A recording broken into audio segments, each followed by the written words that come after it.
Jagadish Chandra Basu national science talent সার্চের পক্ষ থেকে উত্তর দিনাজপুরের ইসলামপুরের দুটি বিদ্যালয়ের বাছাই করা ছাত্রছাত্রীদের কলকাতায় 4 দিনের আবাসিক শিবিরের ব্যবস্থা করা হয়েছে। ইসলামপুর উচ্চতর বালিকা বিদ্যালয় এবং মিলনপল্লী উচ্চ বিদ্যালয়ের ছাত্রছাত্রীরা আজ রওনা দিচ্ছে কলকাতার উদ্দেশ্যে। এটা হচ্ছে Jagadish Bose national talent search ইনস্টিটিউটের তরফ থেকে, যে বিএনএসটিএস বলে, ওখানে ওদের একটা জেলা ভিত্তিক সায়েন্স ওয়ার্কশপ হয়। তো বিভিন্ন জেলার থেকে ওরা বেছে নেয় স্কুলগুলোকে। তো এটা আমাদের স্কুলকে ওরা জানিয়েছিল যাবো কিনা, তো আমরা রাজি ছিলাম। গত বছরে ক্লাস 8 থেকে গেছিলো 15 জন। ওরা গত বছরে ওয়ার্কশপ 4 দিনের করে এসছে। ওখানে আবাসিক খুব ভালো ব্যবস্থা এবং খুব সুন্দর ক্লাস হয়। সব হাতে কলমে মানে শেখানো হয় সমস্ত কিছু বিষয়গুলোকে খুব সুন্দর করে। তো সেইটা করার পরে ওরা লাস্টে একটা পরীক্ষা নিয়েছিল। তো তখনই বলেছিল যে পরীক্ষার ফলাফলের ওপরে নির্ভর করবে যে পরের বছর আবার আপনাদেরকে ডাকবো কিনা, একটা অ্যাডভান্স কোর্স ওরা করায়। তো মানে যাই হোক, আমাদের মেয়েরা ভালোই পারফর্ম করেছিল, ওই জন্য এবারে আবার যাচ্ছে ওরা অ্যাডভান্স কোর্সের জন্য।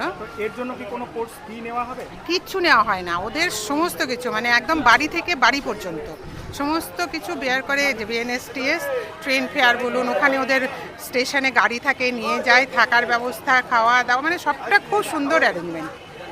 পড়াশুনো তো হয় খুব ভালো, অন্যরকম পড়াশোনা, মেয়েরা খুব এনজয় করেছে। তো আমাদের কোনো মানে একটা পয়সাও খরচ হয় না। ইসলামপুর উচ্চ বালিকা বিদ্যালয় থেকে কতজন ছাত্রী এতে সুযোগ পেয়েছে? 15 জনকেই নিতে বলেছিল। এবার গতবার 15 জন গেছিলো, এবার একজনের একটু অসুবিধা থাকায় 14 জন যাচ্ছে। হ্যাঁ, আর তার সঙ্গে 2 জন গাইড টিচার যেতে হবে। তো আমাদের গাইড টিচার হিসেবে যে শুভ্রা সেন যাচ্ছে আর দেবশ্রী দাস যাচ্ছে। আপনার নাম? আমি Manisha Saha, TIC Islampur girls high school. বলছি ম্যাডাম, এত বড় একটা সুযোগ এবং সেখানে আপনারাও এর অংশীদার হতে পেরে মানে কেমন লাগছে, এবং যে সমস্ত স্টুডেন্টদের নিয়ে যাচ্ছেন কী ভাবছেন যে ভবিষ্যতে কীরকম ফল করবে? আমার তো মনে হয় ওদের এই ট্রেনিংটা করার ফলে ওদের ভীষণ ভালো ওরা ফল করতে পারবে।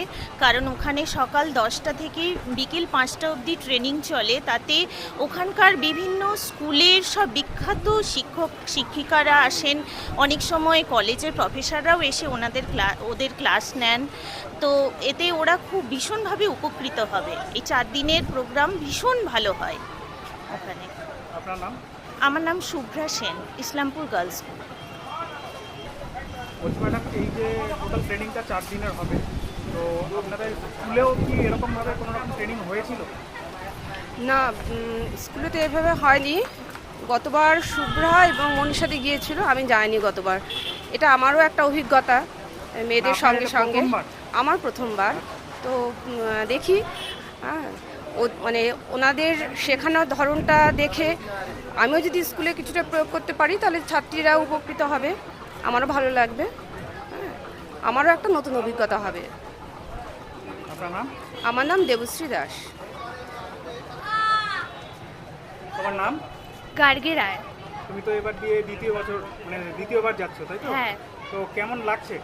আমরা অনেক খুশি এবং এক্সাইটেড, কারণ আগের বছর আমরা গিয়েছিলাম এবং আমরা অনেক ভালো ক্লাস করেছিলাম। ওখানে বিভিন্ন স্যাররা আসেন, আমাদের সব হাতে কলমে ধরে শেখানো হয়, তাই অনেক এক্সাইটেড আমি। তো প্রথম বছর গিয়েছিলে, সেখানকার একটা অভিজ্ঞতা, এবং সেটা এখানে কতটা কার্যকরী হয়? অনেকটাই কার্যকরী হয় ম্যামদের সাথে কাজ করতে, কথা বলতে। এবং আগের বছর আমরা যা শিখেছি সব কিছুই অ্যাডভান্স লেভেলের শেখানো হয়েছিল। তুমি প্রথম বছর? না, আমারও দ্বিতীয় বছর। দ্বিতীয় বছর। তো তোমার অভিজ্ঞতার কিছুটা শেয়ার করো। হ্যাঁ, তো আমি এর আগের বছরও গেছিলাম, যেখান থেকে আমার অনেকটা ভালো এক্সপিরিয়েন্স হয়েছিল। ওখানে গিয়ে আমরা অনেক যেমন কি গার্গী বললো যে আমরা অনেক অ্যাডভান্স লেভেলের আমাদেরকে শেখানো হয়। আর ওখানকার মানে যেগুলো 9-10 তো আমরা তো কেবল নতুন এখন সবে পা দিলাম।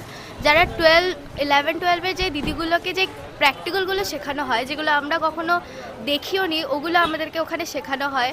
ওখানে যেগুলো দেখে আমাদেরও খুব ভালো লাগে, আমরা সেই পিছনের যে সিক্রেটটা থাকে কী করে হচ্ছে, কীভাবে হচ্ছে, সেগুলো জানতে পারি। তারপরে আমাদের কুইজ কম্পিটিশনও হয় জেনারেল নলেজের উপরে বেস করে। তারপর ওখানে গিয়ে তারপরে যারা ফার্স্ট সেকেন্ড হয় তাদেরকে পুরস্কার দেওয়া হয়, সার্টিফিকেট ওগুলো দেওয়া হয়। তারপর ওখানে খাওয়া দাওয়ার ব্যবস্থা তো খুবই ভালো, থাকার ব্যবস্থাও খুব সুন্দর। খেলারও ব্যবস্থা রয়েছে, আর ওখানে সব মানে গিফটও দেওয়া হয় বাচ্চাদেরকে পড়ার পরে। হ্যাঁ, এগুলোই। মানে এই 4 দিনের যে ট্রেনিং এটা খুব ভালোভাবেই কাটবে। হ্যাঁ, খুবই ভালো। ওখানে আরও তোমার নাম? আমার নাম শ্রেয়সী বিশ্বাস। তোমার নাম? আবৃতি চন্দ। এখানে যে সমস্ত বিষয়গুলো শেখানো হয় সেটা যদি একটু বলো। মানে এখানে সায়েন্স রিলেটেড বিভিন্ন কিছুই শেখানো হয়, যেমন আমরা যে বিক্রিয়াগুলি বইতে পড়ি কিংবা আমরা যে প্রত্যেক জীবনে যে সমস্ত জিনিসগুলো দেখি সেগুলোর পেছনে যে ঠিক কোন সায়েন্সগুলো বা মানে যেগুলো লুকানো থাকে সেগুলো আমরা কোনোদিনও আইডেন্টিফাই করি না, কিন্তু ওখানে যে আমরা শিখতে পারি যে মানে যেই আমাদের চারিপাশে যে সমস্ত বিষয়গুলি ঘটছে সেগুলি প্রত্যেকটির পিছনেই একটি সায়েন্স বা কোনো একটা কারণ লুকিয়ে আছে, এবং আমরা সেখানে বিভিন্ন আইডেন্টিফাই করতে পারি বিভিন্ন জিনিস আছে। তাছাড়াও আমরা ওখানে অনেক কিছু মানে শিখতে পারি প্রত্যেক জীবনে যে কার্যাবলীগুলোর মধ্যে। আবার ওখানে মানে সমস্ত কিছু হাতে কলমে করে দেখার কারণে আমরা যে আমাদের স্কুলে যে আগের বছরে 60 বছর পূর্তি অনুসারে যে অনুষ্ঠানটা হয়েছিল, তো আমরা ওখান থেকে যে মানে জিনিসগুলো দেখেছিলাম সেগুলো দেখে ইন্সপায়ার হয়ে আমাদের স্কুলের যে এক্সিবিশনের যে মানে কম্পিটিশন হয়েছিল সেখানে আমরা মানে সেইগুলোকে মানে হাতে কলমে করে দেখাতে পারি, এবং মানে আমাদের খুবই উপকার হয়েছে যে যে সমস্ত জিনিস আমরা মানে কোনোদিনও ভেবেও দেখি না সেগুলো জিনিস আমাদের ওখানে সব খুঁটে খুঁটে হাতে কলমে দেখানো হয়েছিল। এছাড়া ওখানে তো বিভিন্ন এনজয়, তারপরে মানে সকাল থেকে রাত পর্যন্ত ক্লাস, তারপরে খেলাধুলোর টাইম, টিফিন টাইম সব মিলিয়ে আমরা একটা মানে খুব সুন্দর দিনই কাটিয়েছিলাম সেখানে 4 দিন ধরে।